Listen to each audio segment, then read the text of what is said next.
जानवर शिकार करने की योजना नहीं बनाते, हालांकि हमें इसका उल्टा लग सकता है। ये भविष्य के बारे में नहीं सोचते, ये सिर्फ आज के वक्त में जीते हैं। इसलिए ये खाने की तलाश नहीं कर सकते जब तक इनके सामने कोई शिकार नहीं आ जाता।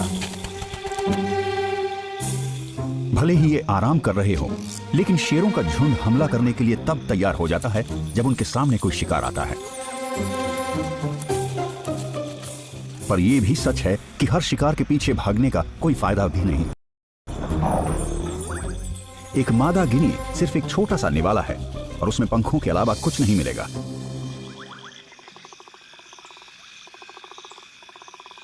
लेकिन मादा गिनीज की बदौलत सुस्ता रही शेरनियों को पूरे झुंड की भूख मिटाने का एक मौका नजर आया है।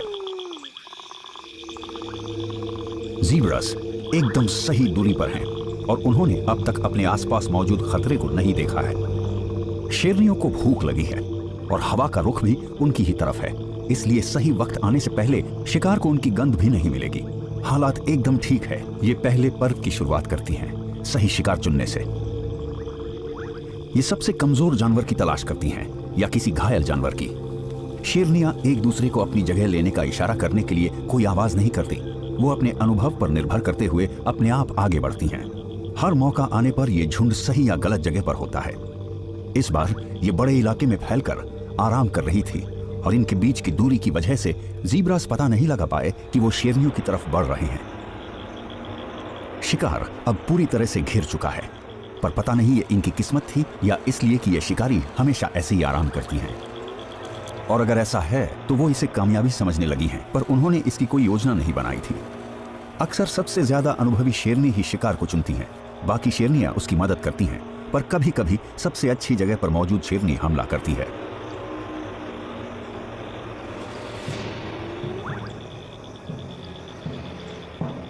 शिकारियों को अक्सर पैंतरा बदलना पड़ता है।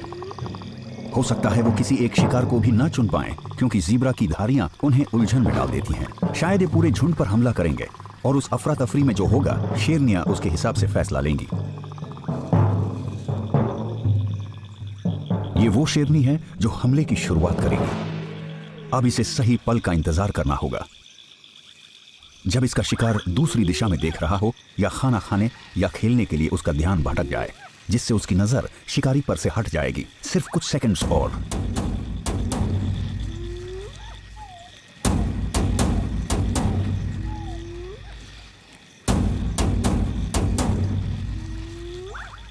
जब इसे लगता है कि यह कामयाब हो सकती है तो यह खतरा उठाते हुए हमला कर देती है।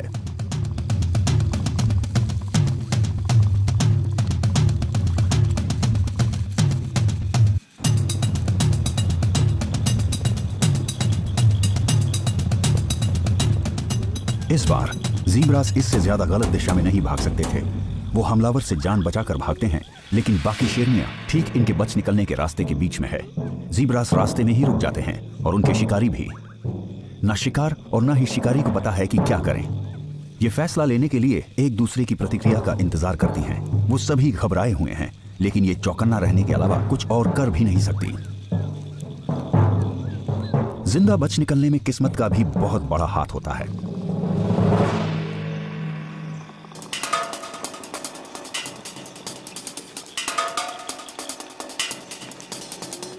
सबसे कम उम्र की शेरनी हमला करने की अपनी चाहत को रोक नहीं पाती, लेकिन अनुभव की कमी की वजह से इन्हें अपना शिकार गंवाना पड़ सकता है।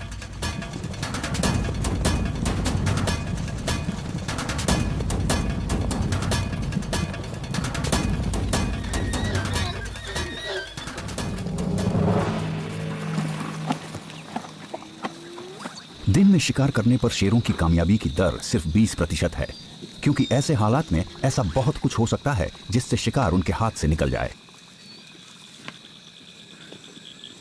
लेकिन अगर इस अफरा तफरी में शिकार वापस मुड़कर अपने शिकारी से दूर भागने के बजाय उसी की तरफ भागना शुरू कर देता, तो जाहिर है कि शिकारी भी अपने आप रुक जाता और शिकार उसके हाथ से निकल जाता। शेर चोटी के शिकारी होते हैं और अजीब बर्ताव के अलावा उन्हें किसी चीज से डर नहीं लगता, और अगर शिकार उनसे दूर ना भागे तो ये अजीब है। सभी जानवर किसी अजीब चीज या बर्ताव के होने से डर जाते हैं। इसीलिए लोग कहते हैं कि किसी शेर, शार्क या भेड़िए के हमला करने पर भागिए मत। न वहां से भागिए और न ही शिकारी को अपनी पीठ दिखाएं। किसी चीज को भागते हुए देखकर बहुत उत्तेजना होती है और खुद को रोक पाना मुश्किल हो जाता है।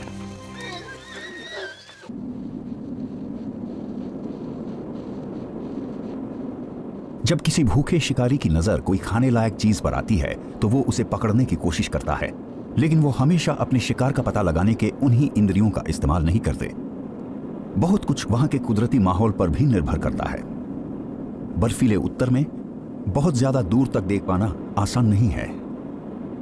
यहां लगभग हर चीज सफेद है या फिर वो बर्फ के नीचे दबी हुई है। यहां सूंघने की काबिलियत सबसे ज्यादा कम आती है और उत्तर दिशा में बढ़ते हुए पोलर बेयर उसी का इस्तेमाल करते हैं, शायद अपने दिमाग में किसी सील की याद लिए।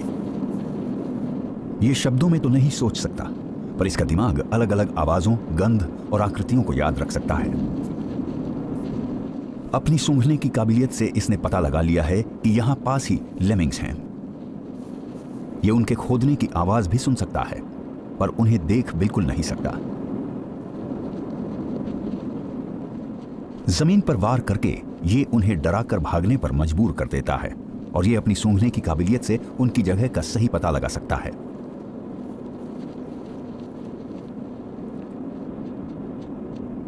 लोमड़ियां भी पोलर बेयर्स जैसी खूबियों का इस्तेमाल करती हैं, पर उनसे बेहतर।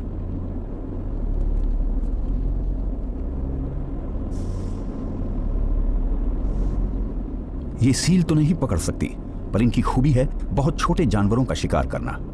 हम जानते हैं कि मैमल्स के पास थोड़ी बहुत याददाश्त होती है, जिसकी बदौलत वो कुछ खास तरकीबों को याद रख पाते हैं और उनकी जगहों पर वापस आते हैं जहां किस्मत ने उनका साथ दिया था।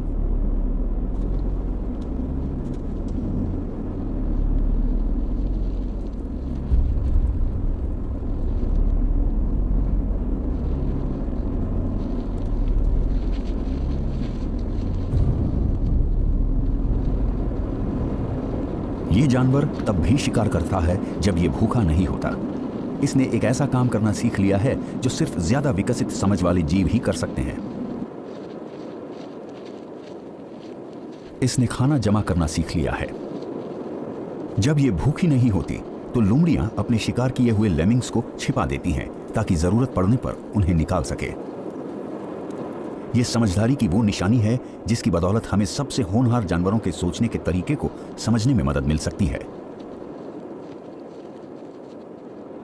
लोमड़ी कई महीनों तक शिकार कर सकती है और अपनी इस मेहनत के फल की बदौलत कई महीनों तक जिंदा रह सकती है। भालू लोमड़ियों से कम समझदार नहीं होते, बस उनकी जरूरतें वैसी नहीं होती। ये कई महीने कोई भी शिकार किए बिना रह सकते हैं। वहीं दूसरी तरफ नॉर्दर्न गॉसहॉक को रोज शिकार करना पड़ता है। ये प्रजाति सदा हरे भरे पेड़ों में घोंसले बनाती हैं, पर इन्हें पतझड़ वाले पेड़ों के जंगलों में शिकार करना पसंद है क्योंकि ये ज्यादा दूर तक देख पाते हैं और साथ ही प्रजनन के मौसम में इन्हें एक दिन में कई बार शिकार करना पड़ता है।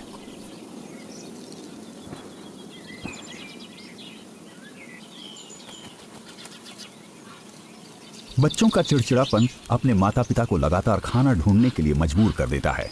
ये जिम्मेदारी का एहसास नहीं है जो इन्हें मजबूर करता है, बल्कि इनकी फितरत है। सही कहा जाए तो माँ बाप बनने से आया बदलाव, माता पिता होने का एहसास, पर सिर्फ एक फितरत ही है। समय के साथ वयस्क गॉसहॉक इसमें माहिर हो जाते हैं और हर बार अंडों से बच्चे निकलने पर और अच्छे माँ बाप बन जाते हैं। ये इस जोड़े का नर है और इस पर इन भावनाओं का बहुत गहरा असर हुआ है। ये घबराया हुआ है क्योंकि इसके बच्चे इसे परेशान कर देते हैं, मगर इसी वजह से ये किसी तरह का खतरा या शिकार को पता लगाने में माहिर हो गया है। प्रजनन के मौसम में ये अपने आसपास मौजूद हर चीज को बढ़ा चढ़ा कर देखता है।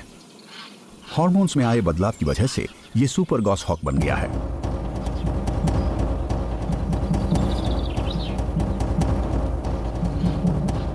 जंगल में कोई और शिकारी पक्षी इसकी तरह उड़ान नहीं भर सकता। ये अपने पंखों को चोट पहुंचाए बिना टहनियों के बीच से उड़ान भरता है क्योंकि ये लकड़ी की इस भूल भुलैया के चप्पे चप्पे से अच्छी तरह वाकिफ है जहां ये शिकार कर रहा है। इसके दिमाग में एक 3 डायमेंशनल नक्शा है जो इसे बताता है छोटा रास्ता कहाँ है, मुड़ना कहाँ है, रफ्तार कब बढ़ानी है और रुकना कब है। अपने दिमाग की बदौलत ये अपनी और उस जगह के बीच का अंदाजा लगा लेता है जहां शिकार तक पहुंचने पर इसका शिकार पहुंचेगा।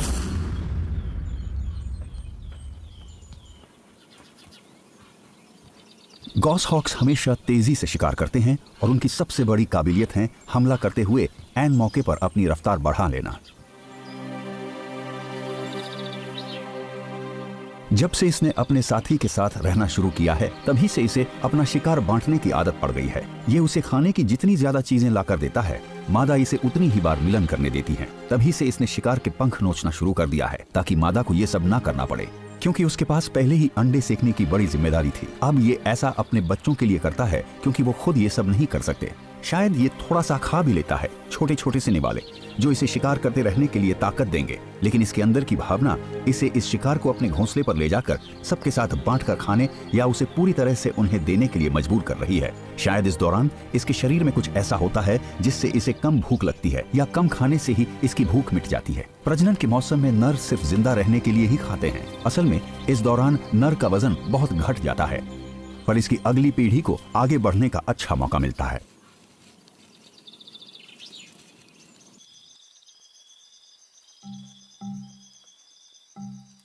मकड़ियां भी प्रजनन करती हैं जब उनके खून में वो हार्मोन्स बनने लगते हैं जिससे उनकी भूख मर जाती है, क्योंकि अगर उन हार्मोन्स की वजह से इन्हें भूख लगना बंद ना हो तो ये अपने बच्चों को ही खा जाएंगी। अगर हम उन चीजों का अध्ययन कर सके तो शायद हम इंसानों में मोटापा खत्म कर सके। हालांकि इससे ज्यादा अच्छा होगा शारीरिक कसरत करना। हैरानी की बात है कि मकड़ियां हिलती नहीं है, बिल्कुल भी नहीं, लगभग अपनी पूरी जिंदगी में कभी नहीं, सिवाय उन 2-3 घंटों के जो उन्हें जाल बुनने में लगते हैं।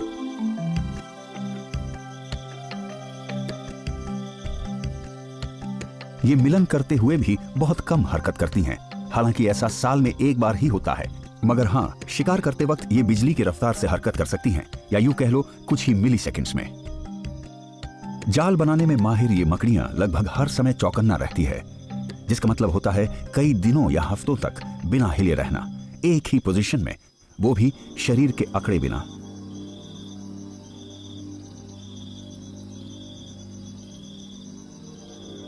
मगर फिर भी ये बिना हरकत किए 1 मिली सेकेंड में हमला कर सकती हैं। ये ऐसा इसलिए कर पाती हैं क्योंकि जानवरों की दुनिया में इनकी मांसपेशियों की बनावट बहुत अनोखी होती है। इनकी बेहद पतली टांगों में सिर्फ इतनी जगह होती है जिसमें फ्लेक्सर मांसपेशियां समा सके जो जोड़ों को मोड़ती हैं। मकड़ियां उनमें खून भरकर उन्हें लंबा कर लेती हैं, किसी हाइड्रोलिक सिस्टम की तरह। मांसपेशियों के इस हाइड्रोलिक सिस्टम की वजह से वो बहुत तेजी से हमला कर पाती हैं।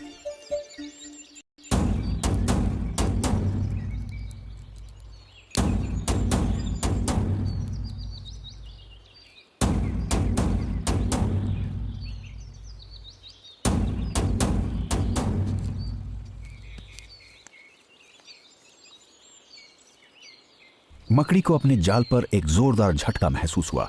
उसके कमाल के रिफ्लेक्सेस ने हमले को वक्त रहते रोक दिया। इसे हालात का अंदाजा लगाना होगा। उसके जाल में आए तनाव से मकड़ी को पता चलता है कि उसके जाल में फंसने वाला शिकार काफी भारी है, जिसका मतलब है कि वो ताकतवर भी है। कोई कदम उठाने से पहले मकड़ी को पक्का करना होगा कि जाल में जो भी फंसा है वो बेबस हो जाए। शिकार भी समझने की कोशिश कर रहा है कि क्या हुआ है। इसे नहीं पता कि इसके साथ क्या हुआ है, पर इसे कुछ नजर आया है जिससे यह डर के मारे जम गया है। लगभग 1 मिनट बाद यह बहुत ध्यान से बच निकलने की कोशिश करता है। मकड़ी को इसके भागने की कोशिश का पता चल जाता है और वो हमला कर देती है।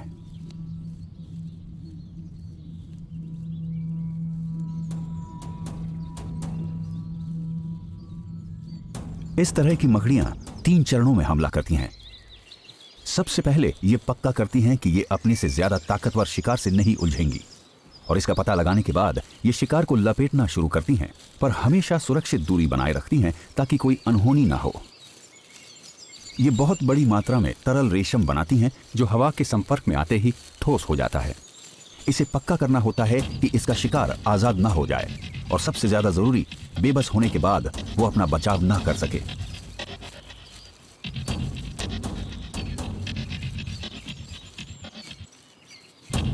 टिड्डे की टांगें बहुत ताकतवर होती है और एक जोरदार लात मकड़ी की टांग तोड़ सकती है या उसके ढांचे को चटका सकती है।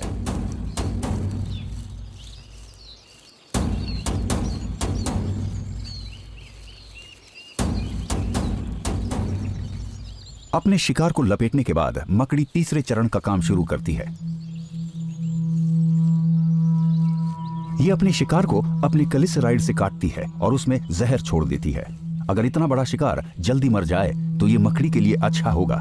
इसलिए नहीं कि ये अपने शिकार को दर्द नहीं देना चाहती, बल्कि किसी खतरे से बचना मकड़ी के लिए ही फायदेमंद है, और इसलिए भी कि उसका खाना जल्दी पचने के लिए तैयार हो जाए।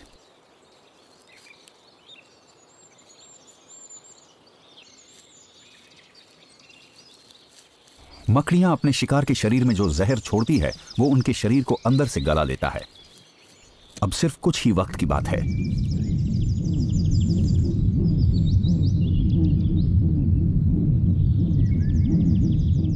मकड़ियों के पास खाना चबाने के लिए दांत नहीं होते, इसलिए वो अपने शिकार को पीती हैं। वो मकड़ियां जो जाल बुनती हैं इतनी सटीकता के साथ शिकार करती हैं कि उनकी कामयाबी की दर लगभग 100% होती है। जो भी जीव मकड़ी के जाल से टकराता है, चाहे वो कोई कीड़ा हो या कोई और मकड़ी या कोई छोटा मेंढक हो या कोई हमिंग बर्ड, अगर वो चिपचिपी रेशम की पकड़ से खुद को छुड़ा नहीं पाते तो उन्हें गला दिया जाता है। अच्छी बात यह है कि मकड़ियों की काबिलियत उनके छोटे जाल तक ही सीमित है। यह पता लगाना बहुत मुश्किल है कि जानवरों के अंदर इंद्रियां कैसे काम करती हैं। उन दृश्यों की कल्पना करना जो कीड़े अपनी नन्ही नन्ही आंखों से देखते हैं, या पता लगा पाना कि वो क्या सुनते हैं, क्या सूंघते हैं, या वो उन अंगों से क्या पता लगाते हैं जो किसी और रीढ़ की हड्डी वाले जीव के पास नहीं है, किसी के भी होश उड़ा देगा। ये पता लगा पाना नामुमकिन है कि वो जीव जिनके दिमाग हमारे दिमाग से इतने अलग हैं, उस जानकारी का इस्तेमाल कैसे करते हैं जो उन्हें मिलती है। हम उनके बर्ताव से कुछ ही चीजें समझ सकते हैं, लेकिन फिर भी इन्हें करीब से देखना काफी दिलचस्प हो सकता है। जैसे मिसाल के लिए इस बात का पता लगाना कि क्या एक मैंटिस दूसरे मैंटिस पर हमला करेगा अगर वो ये समझ जाए कि उसका शिकार उसी की प्रजाति का है।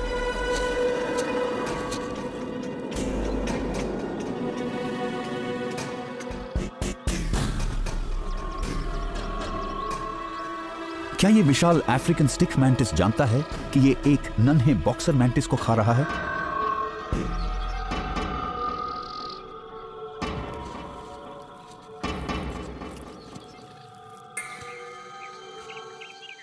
प्रतिद्वंदी शेर एक दूसरे को मार डालते हैं, लेकिन वो अपने दुश्मन को खाते नहीं हैं। जब एक मैंटिस का सामना उसी के आकार के दूसरे मैंटिस से होता है तो ऐसे में मुठभेड़ का नतीजा एक ही हो सकता है।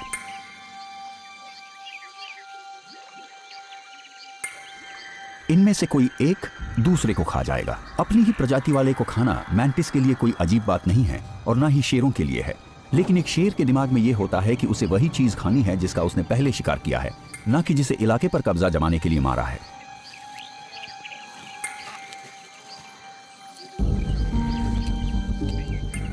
वहीं दूसरी तरफ मैंटिस दूसरे मैंटिस को ऐसे खा जाते हैं जैसे कि ग्रासहॉपर या किसी दूसरे कीड़े को खा रहा हो, और प्रजनन का मौसम आने तक ये हर मुमकिन चीज को खा जाते हैं। उसके बाद मिलन के लिए बनने वाले हार्मोन्स नर और मादा के बीच इस फितरत को खत्म कर देते हैं, वो भी लगभग हर बार।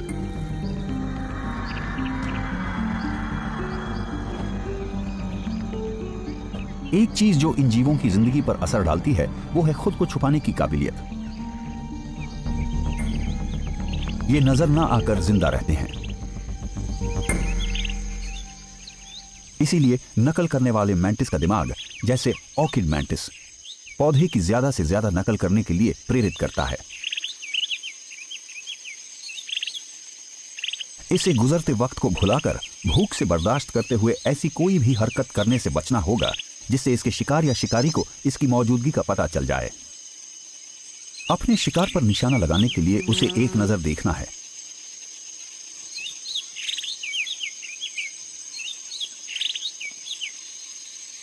और ये उसे बीच हवा में ही पकड़ लेता है। हम ये समझ सकते हैं कि मैंटिस अपने शिकार और दूसरे जीवों के बीच फर्क कर सकते हैं और पता लगा सकते हैं कि किस जीव से खतरा है और किस से नहीं है। ये नर और मादा के बीच फर्क भी कर सकते हैं। लेकिन अगर कोई मक्खी बहुत पास आ जाए तो क्या ये कोई चाल हो सकती है? कोई भी अनजान चीज हमेशा डरावनी लगती है, पर इस फ्लावर मैंटिस को डर नहीं लगता, लेकिन इसे अपने शिकार के खुद पर बैठने की आदत नहीं है।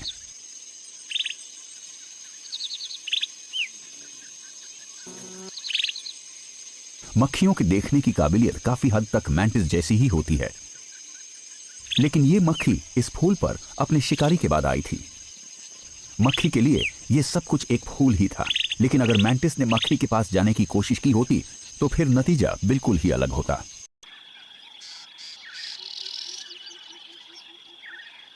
जानवर किसी भी चीज के मुकाबले डर की वजह से जिंदा रह पाते हैं, जो इनके बचाव का मुख्य तरीका है, मगर फिर भी इन्हें उन शिकारियों से डर नहीं लगता जिन्हें वो देख नहीं पाते। उन्हें इस बात का डर नहीं होता कि कोई चीज भविष्य में इनका शिकार कर सकती है। जानवरों को सिर्फ आवाजों, गंध और अपने आसपास घूमने वाली परछाइयों से डर लगता है। प्रकृति में जो भी जानवर हर वक्त चौकन्ना नहीं रहता, उसका अंत बहुत जल्दी हो जाता है। किसी बिच्छू पर हमला करना जानलेवा हो सकता है, तो यह जरूरी है कि जो भी जानवर इस लाजवाब पर मजबूत कवच वाले आर्थ्रोपॉड का शिकार करना चाहता है, उसके दिमाग में थोड़ा डर होना चाहिए।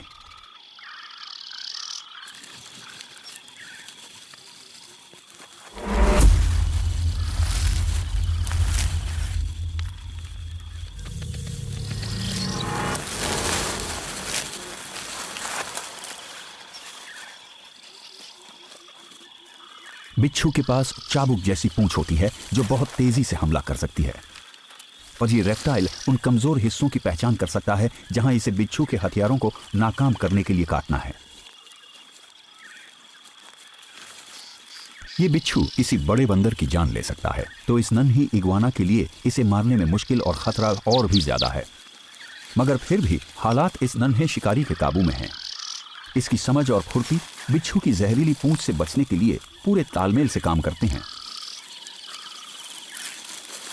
शायद इस बिच्छू को इग्वाना के स्केल्स के बीच डंक मारने की जरूरत है ताकि उसका जहर असर दिखा सके, और बिच्छू के ज्यादातर हमले इग्वाना के स्केल्स को भेद नहीं पाते।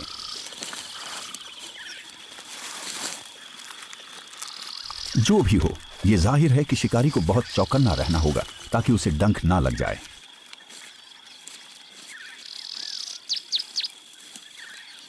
सबसे अजीब बात होती है शिकार का शिकारी की उम्मीद से विपरीत बर्ताव करना, जो है अपने हमलावर को डराने के लिए उसकी तरफ बढ़ना। इससे शिकारी की सुध भंग हो जाती है और वो शिकार को मारने का इरादा छोड़ देता है, शायद खुद की जान बचाने के लिए।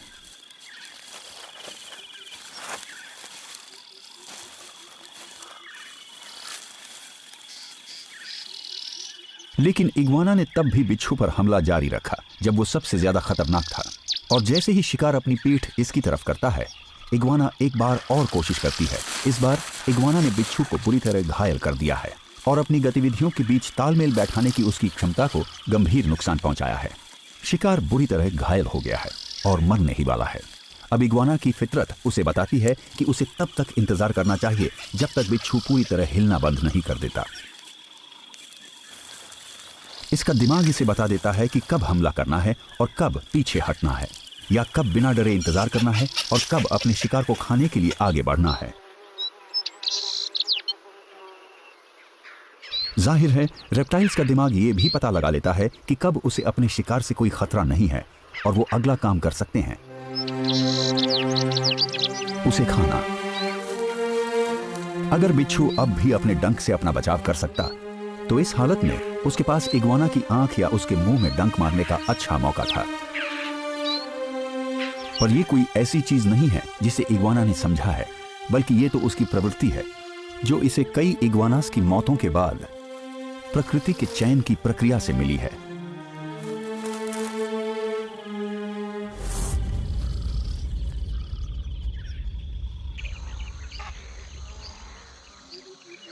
सबसे अच्छा हमला होता है दूर से किया गया हमला। उतनी दूरी से किया हमला जो संभावित शिकार के बचाव के सभी तरीकों को नाकाम कर दे, और अपने बचाव सुनिश्चित करने के लिए अपने शिकार को बिना किसी खतरे के पकड़ना। शिकार में अपने शिकार के रंग और आकृति को अच्छी तरह समझने की काबिलियत होनी चाहिए ताकि खतरनाक जीवों से बचा जा सके, चाहे वो डंक मारने वाले जीव हों या वो जीव जो उन्हें खाने वालों के लिए जहरीले साबित हो सकते हैं। गिरगिट भी ऑर्किड मैंटिस की तरह ही बहुत धीरे धीरे आगे बढ़ते हैं। कीड़े मकोड़ों को इसकी चाल से कोई डर नहीं लगता अगर ये दूर रहे। शिकार इतने बड़े शिकारी से कोई खतरा महसूस नहीं करते जो काफी दूर हो। किसी कीड़े का दिमाग अपनी तरफ तेजी से आने वाली किसी चीज से बचने के लिए प्रतिक्रिया कर सकता है, लेकिन गिरगिट अपने शिकार के सुरक्षित इलाके में जाए बिना उसका शिकार कर लेते हैं। इतना बड़ा कोई जीव जो इतना धीरे चलता हो बहुत ज्यादा डरावना नहीं है।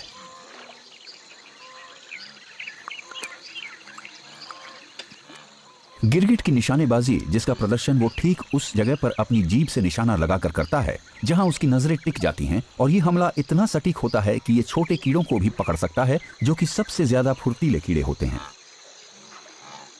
जब ये अपने शिकार का पीछा करता है तो रेप्टाइल पर कुछ ऐसे हार्मोन्स का असर होता है जो इसे बताते हैं कि ये जितना सुस्त रहेगा इसका शिकार उतना ही कामयाब होगा।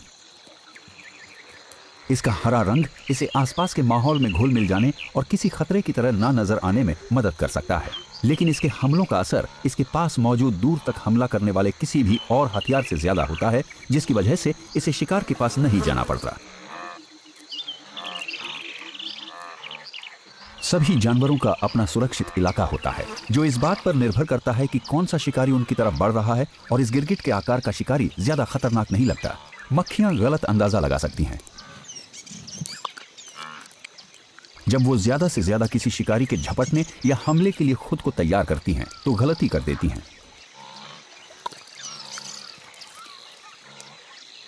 एक गिरगिट का दिमाग लगभग दो अलग दिमागों की तरह काम कर सकता है, जो उस चीज को चुन या नकार सकता है जो उसकी आंखें दाईं और बाईं तरफ में एक साथ देखती हैं।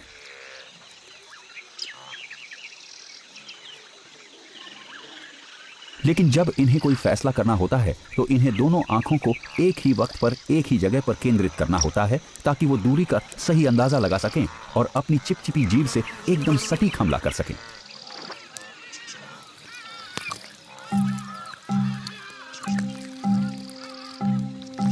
इस सिस्टम के साथ सिर्फ एक ही परेशानी है कि इसे रोजाना बहुत सारे शिकार करने पड़ते हैं।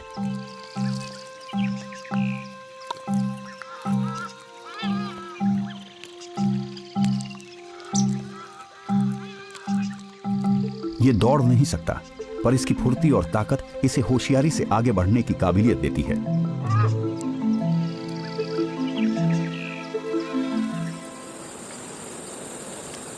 सांप भी अचानक हमला कर सकते हैं।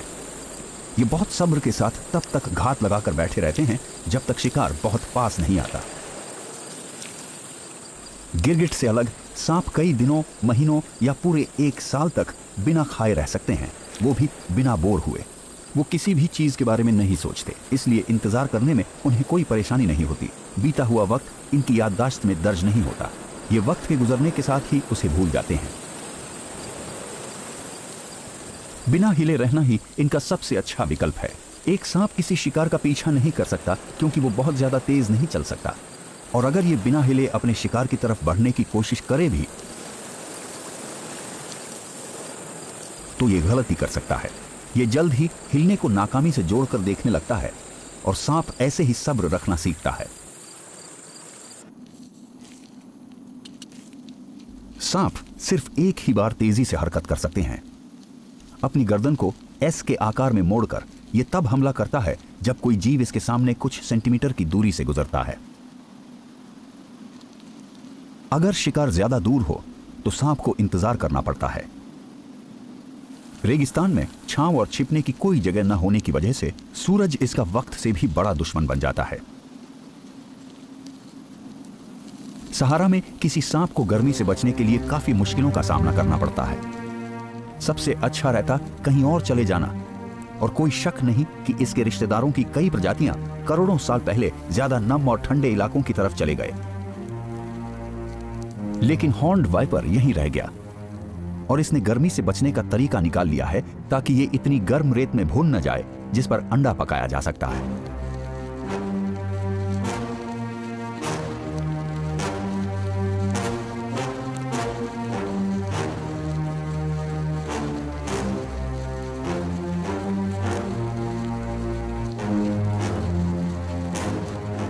ये अपने तापमान को नियंत्रित करने के लिए अपना मुंह नहीं खोल सकता, क्योंकि इसकी सलाइवा सूख जाएगी। और यहाँ कहीं पानी भी नहीं है। इसे पसीना नहीं आता क्योंकि इसकी त्वचा में पोर्स नहीं है। और यहाँ कोई छांव भी नहीं है। तो इसके पास इकलौता तरीका है खुद को रेत में ढक लेना। और जिस चीज की शुरुआत इसके कुदरती माहौल में बहुत ज्यादा गर्मी से बचने के लिए हुई थी, वो एक बिना सोची समझी रणनीति बन गई। इसकी बदौलत न ये सिर्फ खुद को चिलचिलाती धूप की गर्मी से बचा पाया, बल्कि इसने खुद को उन जीवों की नजरों से भी छिपा लिया जो इस पर हमला कर सकते हैं। और उससे भी जरूरी, अब ये छोटी चूहों से लेकर गेकोस तक का शिकार पहले से कहीं ज्यादा आसानी से कर सकता है।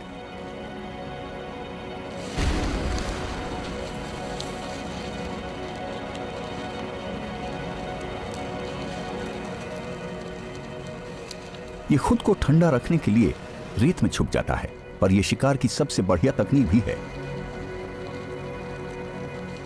बाकी काम इसका जहर कर देता है। यह अपने शिकार को बाद में ढूंढ लेगा, उसकी मौत के बाद।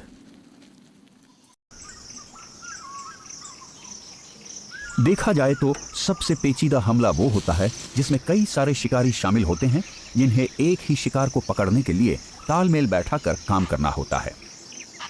जानवरों की दुनिया में अफ्रीकन वाइल्ड डॉग्स का शिकार करने वाला दल सबसे बड़ा होता है। हमले में पूरा झुंड शामिल हो जाता है, लेकिन अपने मकसद में कामयाब होने के लिए यह जरूरी हो जाता है कि शिकारी दल का हर एक सदस्य पहले से ही तय चीजों में जरा भी फेरबदल किए बिना अपने काम को अंजाम दे। इस खेल में गलती की कोई गुंजाइश नहीं है।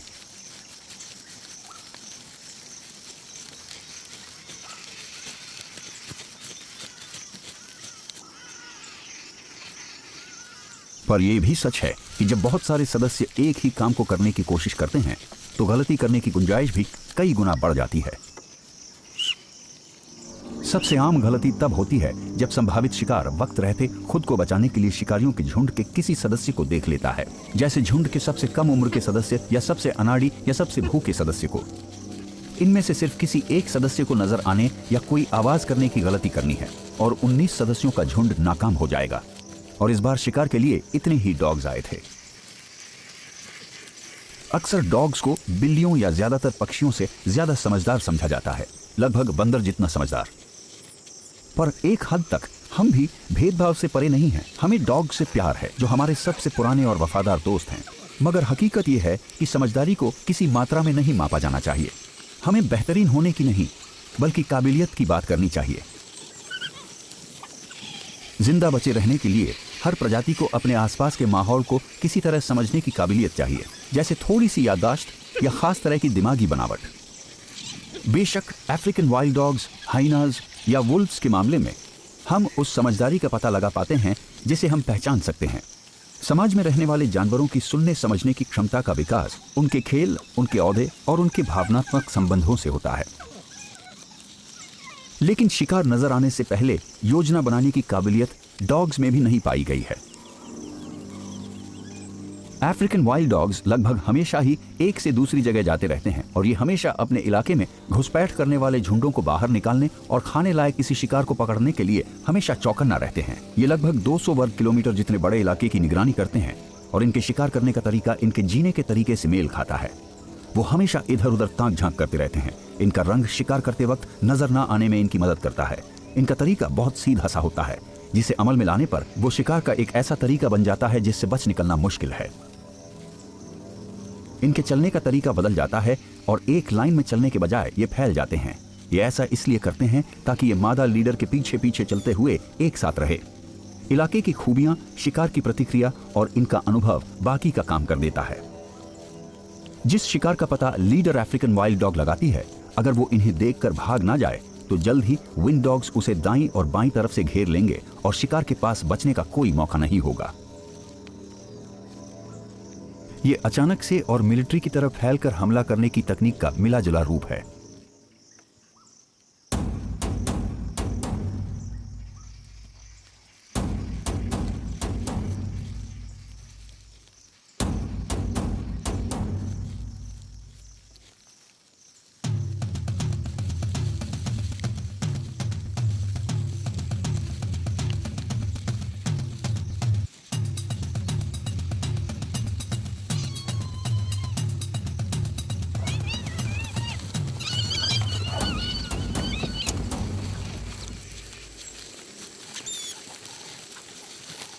अच्छी तरह संगठित अफ्रीकन वाइल्ड डॉग के झुंडों के हमलों की कामयाबी की दर हमेशा 75 से 90% के बीच होती है।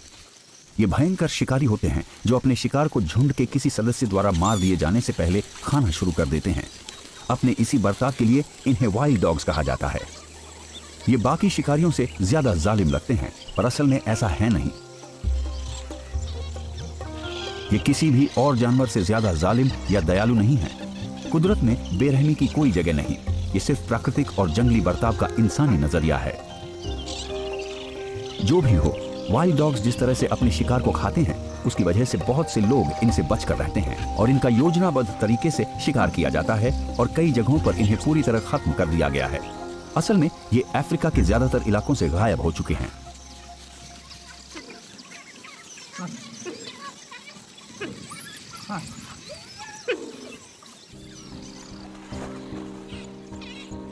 जानवरों को इस तरह देखना जैसे वो भी कभी इंसान थे, हमें वन्य जीवन की हकीकत से अलग करके हमें उलझन में डाल देता है।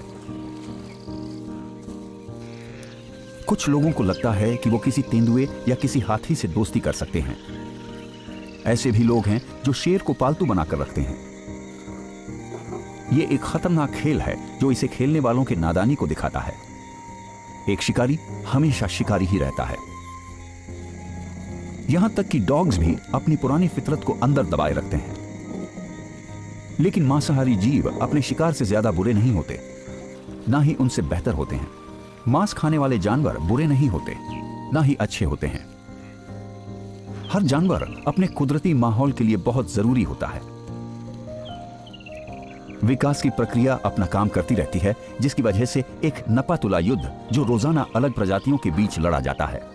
जो शिकार करते हैं वो अपने शिकार की तकनीक को बेहतर बनाते हैं, जबकि जिन्हें अपना बचाव करना होता है वो खुद का पकड़ा जाना और ज्यादा मुश्किल बनाते जाते हैं।